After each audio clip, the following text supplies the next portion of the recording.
Welcome to the 30th episode of NPSee, this series that aims to bring the unimportant NPCs from games to light. Let us dive right into the vast province of Cyrodiil in the Elder Scrolls 4 Oblivion.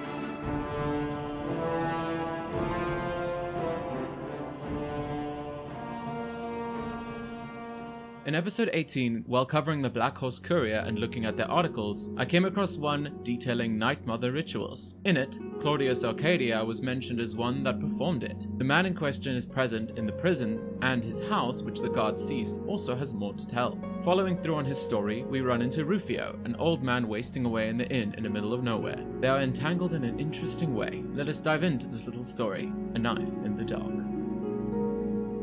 First, let's begin by examining the set dressing before any dark deeds are done. In the bowels of the Imperial City's prison is a man named Claudius Arcadia. Stop! Hope you rot. He stands in his cell, ready to spew his tale to visitors. Come on. So I wanted somebody murdered. So I prayed to the Night Mother. What is that? A crime now?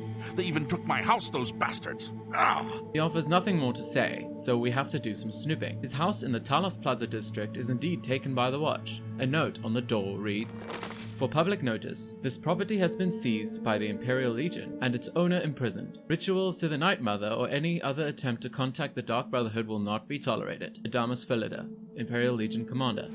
And trespassing into the house, we find his journal, which reads, Entry 1. I've made up my mind. I don't care what it takes. I'll have my revenge. I've heard the stories about the Dark Brotherhood, about how they come to you if you perform some kind of ritual to the Night Mother. I don't know who or what the Night Mother is, and I don't give a damn. If I can do it, I will. I'll give the Dark Brotherhood anything they want so long as they can do what I can't. Entry 2.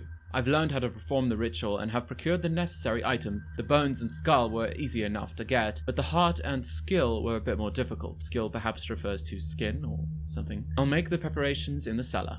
Entry 3. It worked. Last night I was visited by someone, a representative of the Dark Brotherhood. The Night Mother heard my prayers. The money was exchanged and the man promised me I would have satisfaction. I don't know where he's hiding, and neither does the Dark Brotherhood, but as soon as he's located, Rufio will die.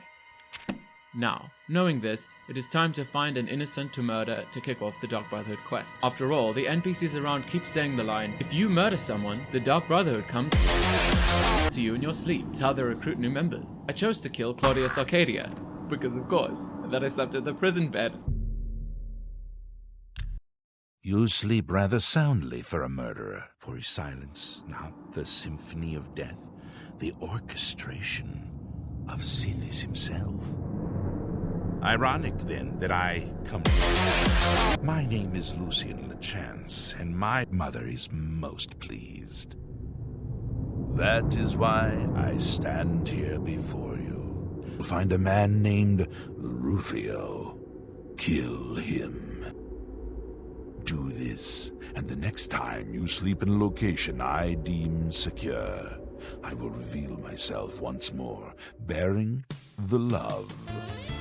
I bear an offering. It is a virgin blade. I do hope we'll meet again soon. Anvil is all in an uproar. First the chapel attacked, now the prophet ran. Your path is clear. Send Rufio to his death, and the Dark Brotherhood will embrace you as family. Oh, hi, officer.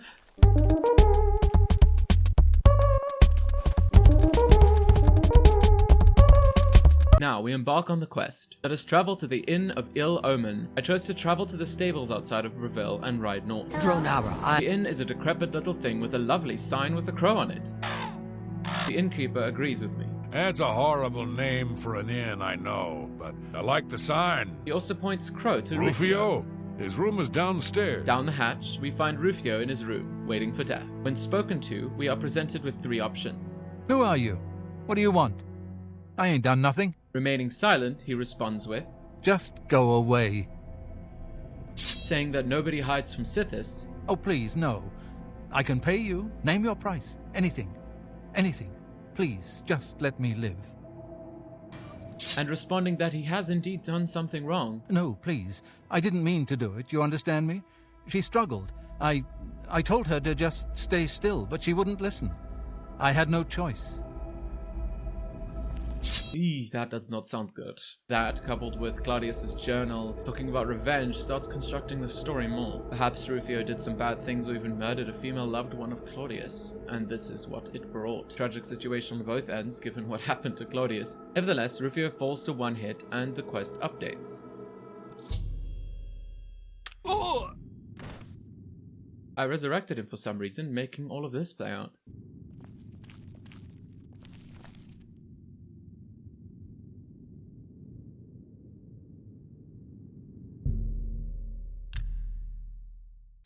Sleeping in his bed brings Lucy to Crow. Who are you? Oh, hi Rufio. Good morning. Just go away. So, the deed is done. Now, you embrace your fate. For the slaying of Rufio is the signing of a covenant. The manner of execution, your signature, Rufio's blood, the ink. Okay, so my signature is console commands. Bet you can't do that, Lucy. I'll be following your progress. You are now one with the Dark Brotherhood. Visit Ochiva at the Cheydinhall Sanctuary. Claudius spends all his time standing at his cell's gate. He is never set free except by the mercy of death. Rufio sleeps between 6 AM and 2 AM. That is, for the whole day aside from 4 hours in the early morning where he walks around his room. There he stays, spending eternity only ended by the mercy of death. Claudius's house, which was seized by the Watch, is along the outer wall just to the south side of the gates entering the Talos Plaza district. It is one of the larger, generic Imperial City designs. Approaching the door, we see it's unique by the note pinned there that I mentioned before. Annoyingly, the door cannot be clicked on to unlock with console commands, forcing me to do it myself. Legitimately, I got it from the first try. Yeah. Entering inside, we are greeted by the living and dining area in which a guardsman wearing the fancy type of armor sits. He doesn't offer such a nice greeting, unfortunately. Hey, blood! Upstairs brings us to Claudius's bedroom. It is a well-decorated middle-class place with resting space in a segmented bedroom. Therein, our eyes fall on a chest labeled Claudius Arcadia's chest. Picking the lock, which I actively chose to do manually and also got on the first try, not to brag or anything, we find his journal, which I have already read. Downstairs is the basement, used for standard storage as per usual. Would you look at that? They put the setting of the Black Sacrament here. They really paid attention to detail here. A skull, bones, human skin, and a heart. Nightshade, bloodstains, and a dagger surrounded by candles all speak volumes to the ritual performed here. It would go something like, sweet mother, send your child unto me, for the sins of the unworthy must be baptized in blood and fear. Sweet mother, send your child unto me, for the sins of the unworthy must be baptized in blood and fear.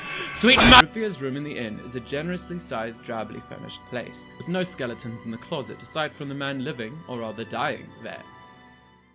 Claudius pugilizes with Crow mutually, I'm not sure if that's a word, though is unfortunately not great in prison brawls. He wears the prison outfit of sackcloth staff. Rufio, as before, falls immediately to any sort of hit and does not fight back at all. Yeah!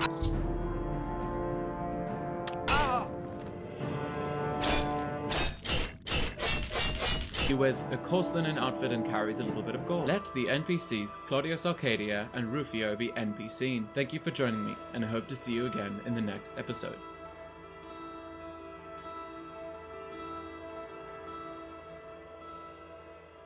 Sins of the unworthy must be baptized in blood and fear.